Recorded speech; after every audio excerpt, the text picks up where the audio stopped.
Ada momen di mana tim kejutan tetap ada. Saya melihat ada dua tim yang sangat mengejutkan saat ini adalah Maroko, Norwegia. Pasti kan bagaimanapun komoditi Piala Dunia 2026 ini Cristiano Ronaldo dan Messi. Bedanya adalah Messi sudah pernah mengangkat Piala Dunia, Ronaldo belum pernah. Walaupun Ronaldo adalah pemain pertama sepanjang sejarah menurut saya karena dia sudah mengalami banyak cedera, tapi lagi-lagi itu karena Brazil tidak punya pemimpin di lapangan yang bisa menggantikan posisi ini.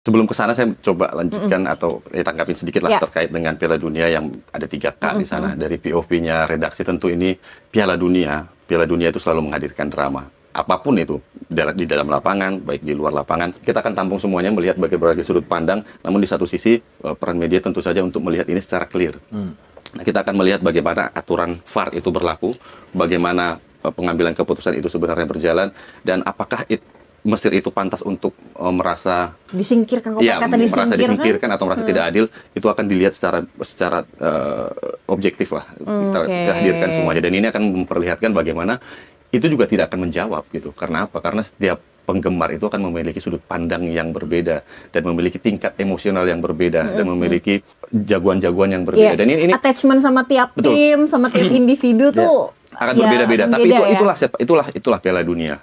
Setiap masanya pasti akan ada sebuah kontroversi, akan ada sebuah perdebatan. Tapi yang pasti yang akan diingat adalah siapa juaranya, yang seperti itu. Cuman belakangan ini dengan era digitalisasi seperti ini, nggak hanya siapa yang pemenangnya akan diingat, prosesnya juga akan diingat orang tadi akan ramai kan. Seperti apa mereka menang, seperti apa mereka bisa lolos ke final. Momennya akan diingat orang. Kalau dulu kan nggak ada rekam jejak digitalnya, mungkin susah didapat. Tapi kalau sekarang kan mereka akan melihat. Jadi inilah yang membuat sepak bola itu akhirnya berkembang dari masa ke masa seperti itu. Dan yang menarik saat zaman sekarang, saat media semua jadi multi platform juga, mungkin orang negara unggulannya kalah dulu kan bisa nangis-nangis ya Bang ya. Bapak saya aja bisa sampai nangis-nangis gitu. Belanda kalah. Kalau sekarang kita kayak happy, kayak dapat hiburan karena meme-nya banyak. Karena sekarang jatuhnya perang meme kan. Ini kasih ini. Jadi ya masih ada yang nangis, masih ada yang nangis. Tapi ketika kita berbicara melihat lini masa atau media sosial, kita akan disuguhkan dengan sebuah ungkapan emosional yang akan berbeda. Anak-anak zaman sekarang kan bertarung dengan bagaimana mereka meluapkan emosinya dengan membuat meme, membuat posting stories masing-masing dan seperti itu. Jadi itulah mengapa Piala Dunia 2026 ini memang tidak boleh dikatakan lebih buruk dibandingkan Piala Dunia sebelumnya. Terlepas dari beberapa keputusan yang dianggap kontroversial bagi beberapa orang, Piala Dunia 2026 ini menghadirkan sebuah pertontonan yang berbeda, drama yang berbeda tentunya. Dan berbicara mengenai semifinal tadi, yang tidak, ya sebenarnya itu tadi yang mengecewakan itu sebenarnya ada beberapa negara ya, termasuk tentu saja mereka yang memiliki latar belakang sebagai negara yang punya kekuatan di Piala Dunia, salah satunya Brasil. Yang minimal paling nggak bisa nyampe quarter lah, gitu kan? Betul, salah satunya tentu yang sangat mengecewakan banyak orang Brasil. Tapi berbicara Brasil, kita harus berbicara bagaimana beban pemain yang harus ditanggung pemain-pemain tim Samba, karena mereka akan disandingkan dengan generasi-generasi emas sebelumnya. Mereka adalah pemenang 5 Piala Dunia yang sejauh ini masih terbanyak kalau boleh dikatakan. Dan mereka akan disandingkan dengan generasi Pele. Oke, Pele kejauhan. Mereka akan disandingkan dengan generasi 3, Rivaldo, Romario, dan Ronaldinho. Itu adalah generasi-generasi emas di sana. Bukan kita mau menganggap remeh kekuatan yang dibawa oleh Ancelotti, tapi memang nama-nama besar sekaliber yang kita sebutkan tadi itu nggak ada. Ada Neymar sebenarnya yang menjadi mega bintangnya mereka, tapi kan dalam kondisi yang tidak fit sama sekali. Mereka sudah terbantu lewat Carlo Ancelotti, di mana Carlo Ancelotti memiliki pengalaman yang cukup besar cukup banyak di Piala Dunia. Namun ya keterbatasan materi pemain juga berbicara. Gitu. Kalau dilihat-lihat pengetahuan aing yang setipis soal sepak bola yang setipis tisu ini ya Mark. Ini kan juga banyak negara-negara yang memang cuman ngunggulin satu pemain. Mungkin kayak Norway cuman ada Alan sebenarnya gitu kan. Terus Spanyol masih banyak ya?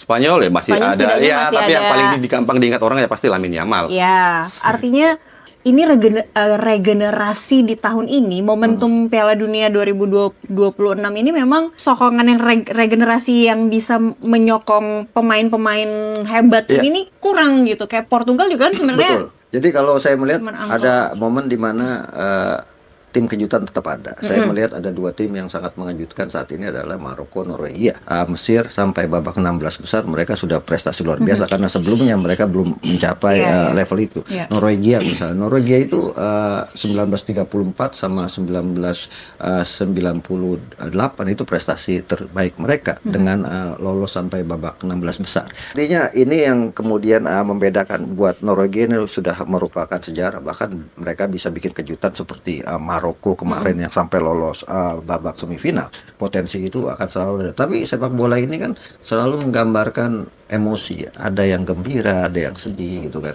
Saya melihat ada dua momen yang begitu emosional di sepak bola adalah Cristiano Ronaldo misalnya. Dia punya ambisi besar untuk bisa bersaing dengan Messi. Kan bagaimanapun komoditi Piala Dunia 2026 ini Cristiano Ronaldo dan Messi.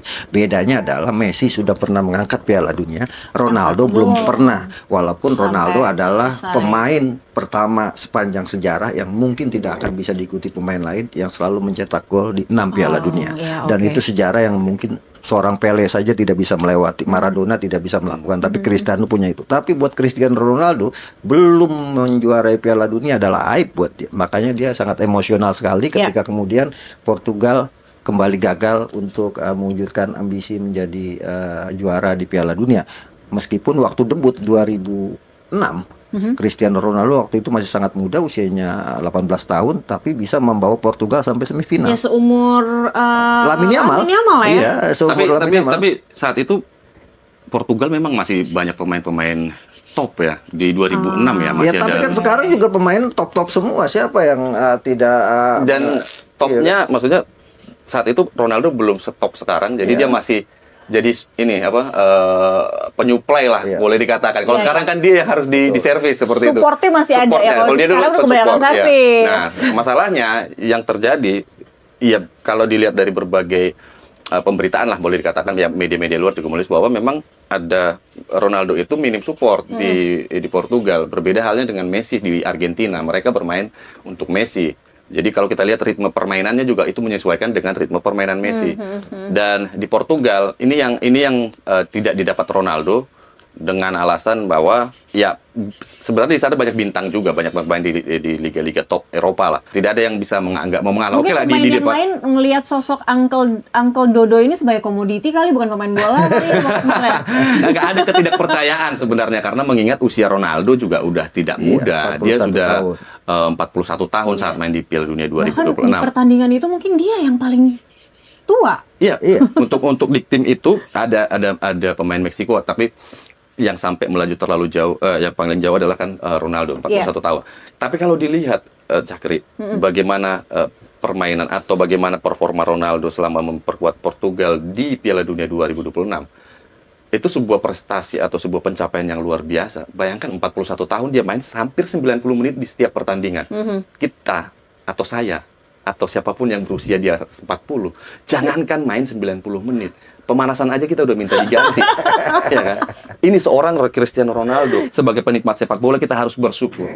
Kita melihat bagaimana dua orang maestro ini bermain dan cukup lama, hampir 1 dekade mereka bermain rivalitas. Kita lihat di klub, kita lihat di Piala Dunia, kita bersyukur aja. Perdebatan itu biarkan milik mereka. Biarkan saja yang tapi untungnya Ronaldo tidak sedih sendirian. Ada Neymar juga. Pemain yang diharapkan bisa menjadi pemimpin di Brazil, tapi sejauh dia mengikuti Piala Dunia belum pernah Brazil bisa juara dunia bersama Neymar. Yang paling menyakitkan dan 2014 ketika kemudian di semifinal tiba-tiba Neymar sakit gitu kan, yang mengalami cedera dan Brazil kalah 7-1 lawan Jerman, dan itu adalah cerita paling menyedihkan buat Neymar. Ditambah kemarin juga dia tidak bisa berbuat apa-apa terakhir dimainkan. Jadi ini juga kalau nggak salah jadi pertandingan terakhirnya juga ya untuk Neymar, dan dibawa ke Amerika ini dipaksakan menurut saya karena dia sudah mengalami banyak cedera. Tapi lagi-lagi itu karena Brazil tidak punya pemimpin di lapangan yang bisa menggantikan posisi Neymar. Saya melihat bahwa Piala Dunia 2026 ini Piala Dunia yang sebenarnya sudah kehilangan jati diri sepak bola. Jadi permainan indah seni sepak bola itu udah nggak kelihatan. Oh, yang sempat kita bahas yang kemarin ya, ada kan pragmatisme sepak bola yang penting menang gitu. Ya. Tapi inilah yang kemudian membuat kita tidak bisa melihat lagi pemain-pemain generasi baru. Dulu kan kalau Piala Dunia Maradona, kemudian yang ngelotok banget ingatan gitu Pele, kemudian Johan Cruyff, Lothar Matthäus, Diogo Baggio, Roberto Baggio. Mereka punya seni sepak bola yang kemudian sekarang ini tidak banyak. Tinggal Messi yang punya seni itu gitu kan. Sehingga kemudian sepak bola ini kehilangan jati dirinya. Brazil misalnya. Brazil selama ini dikenal Jogo Bonito, sepak bola indah, tapi nggak kelihatan karena dilatih oleh Ancelotti yang karakternya adalah sepak bola bertahan. Orang Italia melatih Brazil gitu. Tapi memang itu yang terbaik buat Brazil saat ini karena mereka memang tidak memiliki penyerang-penyerang yang di dalam pikiran kita, benak kita ini ya. Kita akan mengingat sosok Ronaldo, kita akan mengingat sosok Ronaldinho, kita akan mengingat sosok Rivaldo. Melihat siapa yang ada di squadnya. Dengan komposisi itu dia akan bermain, dia akan gambling untuk bermain dengan karakter Brazil.